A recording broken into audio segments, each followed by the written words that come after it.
How do you feel about this new look Boston's team? I like it because I know what they're doing. They decided to blow it up and build young. I like Brad Stevens as a coach.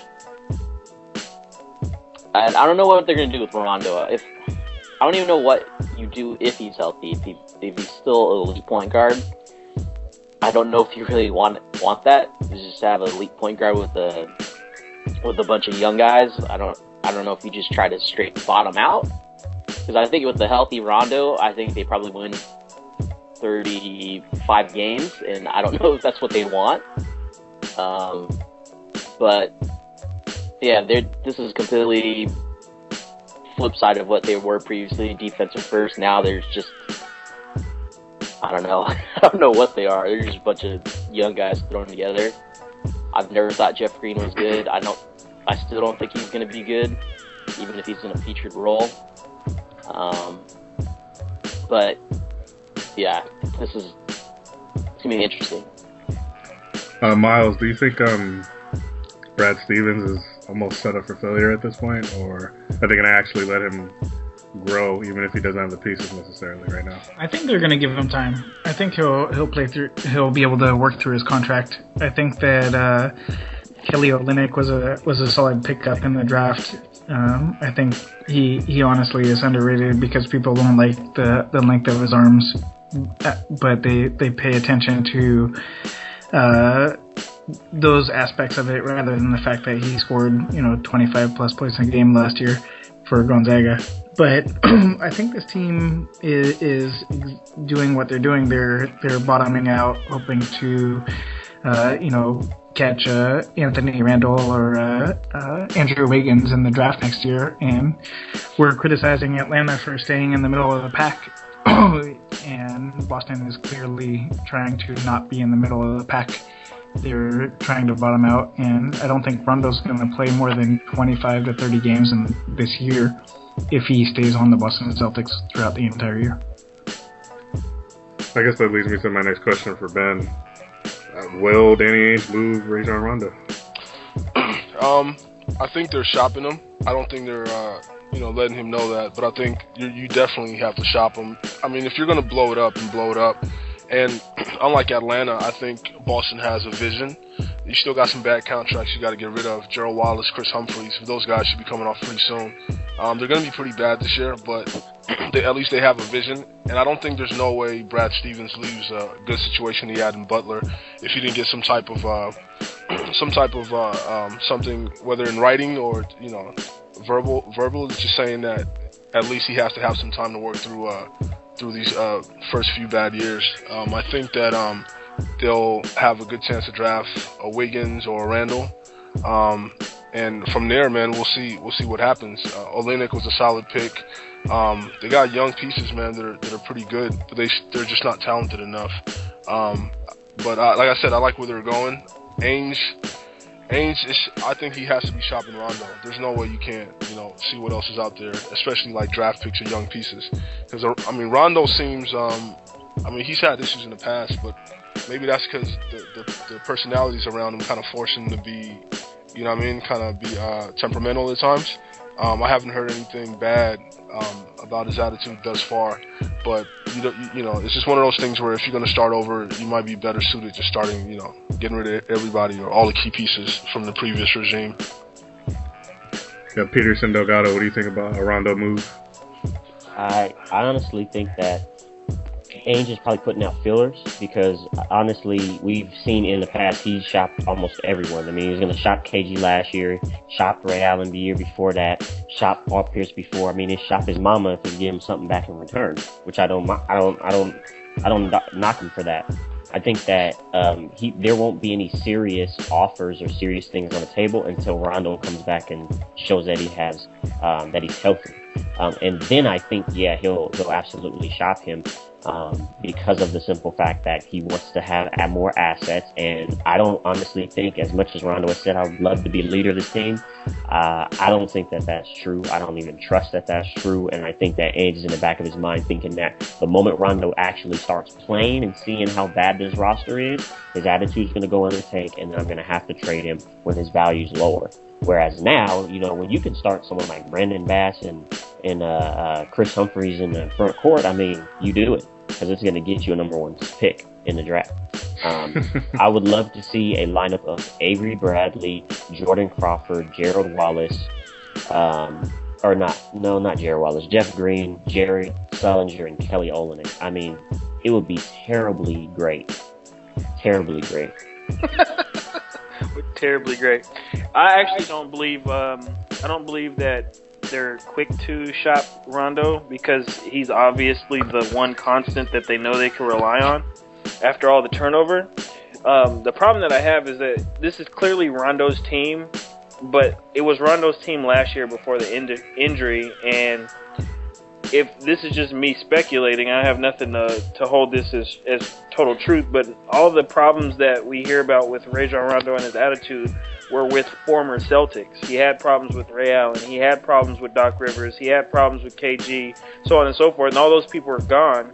So this might be, a situation where it's new scenery for Rajon Rondo in terms of personnel, and he's that one constant that we know what Boston's going to get out of him, and he has the ability to actually make the people around him better, with the ability to get the ball to the open man. What I think is interesting is the internal battle that the Boston Celtics will have to deal with in terms of Marshawn Brooks and Jordan Crawford, because those are two players that they're both 24, they're both shooting guards, they both can put the ball in the bucket, but never really had that green light to be the go-to scorer.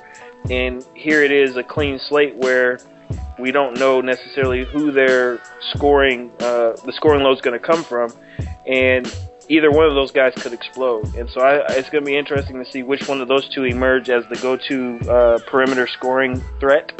But yeah, Kelly Olynyk, he's a great pickup. I think from a media standpoint, they're definitely going to put his face on a lot of posters and market him to be one of the future stars of the league. And I'm sure having a Rajon Rondo as your point guard will definitely help him progress in this league. But in terms of a team standpoint, this isn't a team I'm expecting to do much. I mean, they have the butt of the bread and Keith Bogans on the roster. You're not going to be doing much with the Keith Bogans on your roster. Brandon Bass is going to get lost in the shuffle with all these power forwards that are on the roster, Chris Humphries, Jeff Green, and so on. So it'll be interesting to see where they are come April in terms of personnel and if any other trades do happen. But I don't foresee Rajon Rondo being shipped off anytime soon.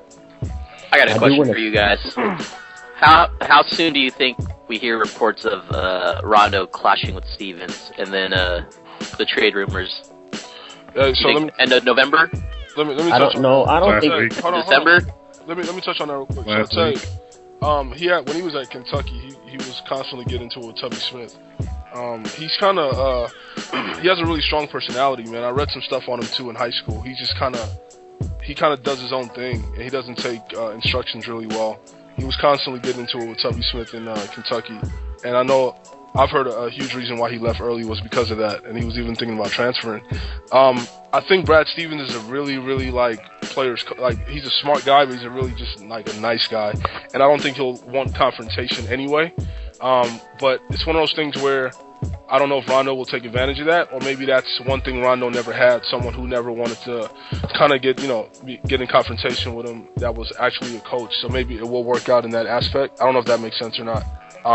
But it's one of those things where I can foresee it happening, and that's part of why, I think if they're going to start over, just start, get everybody out of there. But I can definitely, it's possible, but I don't really foresee it happening just because, Stevens, I don't think is a confrontational type dude. He'll probably just take it. The thing that I'm having an issue with is I don't really believe that Rondo will be back even this year. And depending on what happens in the draft, that will change almost everything if they get Wiggins or Randall, one of the first, 3 picks. And so if Rondo does come back, I honestly don't believe he'll come back until March. And at that point, it's past the trade deadline, so you have time to kind of get him back healthy, which makes sense. And assess his trade value so people can see that he's healthy. And during that time, I don't even think it's enough time for something confrontational to happen, given the fact that I don't believe he's coming back until March, and if he comes back at all. When did he get hurt? It was January, February, I believe. Let me check. End of February last year. Yeah. I mean, that's a full year. And we know what not to say. He's made comments already of, well, I'm going to come back, in my time, and I'm not going to try to be superhuman and all that type of stuff. So that, to me, that was, hey, set the tone so people won't expect you to come back this year. We'll tank. We'll get some new players in, and then maybe, you can come back and you'll have a better team, right? And then in Ainge's mind, he's saying, yeah, so at the end of the summer, I can trade you. So, my two cents. That's probably the only interesting thing about this team. Ben, what's your prediction? I think just from coaching alone and this unselfish type of basketball that he's preaching, I think that's worth 15 wins.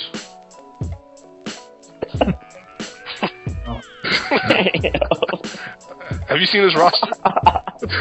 I know. I thought you were about to say something in the 30s. No. Yeah, I was 15 expecting like 30 wins. Of course not. Some bold. No. Have y'all seen this roster? Hell. Alright, man. I'm trying to tell y'all.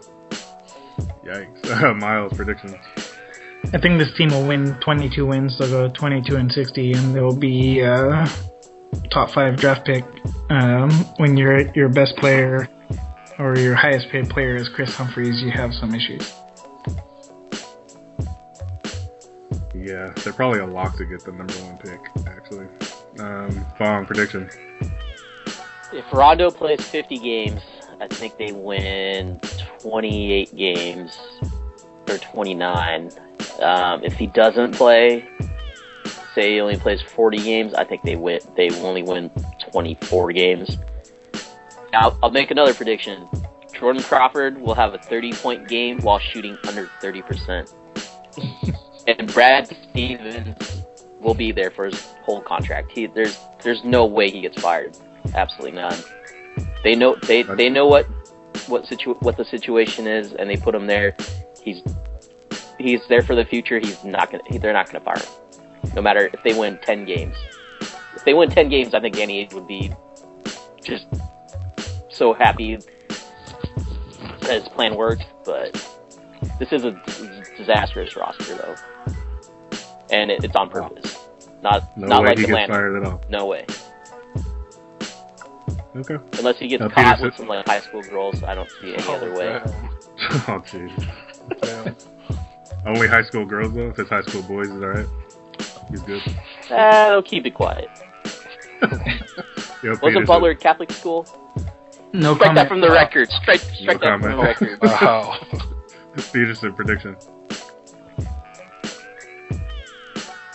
Alright, I guess no prediction from Peterson. Battery life. My bad. I was on mute. I might just animate part of it. My bad. No, my bad.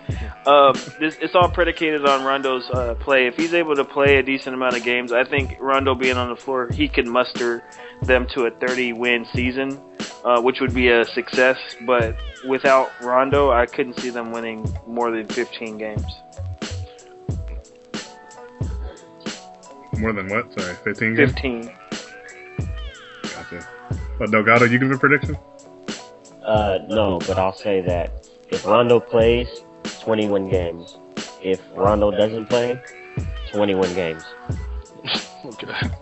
Listen, look, Rondo, I don't care what y'all say. His attitude has shown over the years. He doesn't give 2 cents about this garbage of a team. He's not trying to lead nobody's Gerald Wallace and Chris Humphries anywhere. I mean, outside of Rondo, the best player on this team is Jared Sullinger. What about Phil Pressey? That guy sucks. I'm sorry. Marshawn Brooks? Nobody? Jeff Green. Outside of Rondo, the best player is Olenek. No one likes Uncle Jeff. Josh, I mean, he's solid, man. He's Yeah, good. 42, 17. 13 and 5. Yeah, he's 13 solid. and 5 is what he's averaging this year. He's solid. 13 and 5. I can't. 13 Inconsistent. and 5 rebounds. And he's a good defender. 13 points, 5 rebounds. Got it, man. Wow. I don't think Rondo comes back this year. I think they win 19 wins, and they get the first draft pick. Over Philly? And, yeah, I think it's in the NBA's best interest. Oh, okay. Got you. Wink, hint, hint. Start his last power move before he leaves. Right.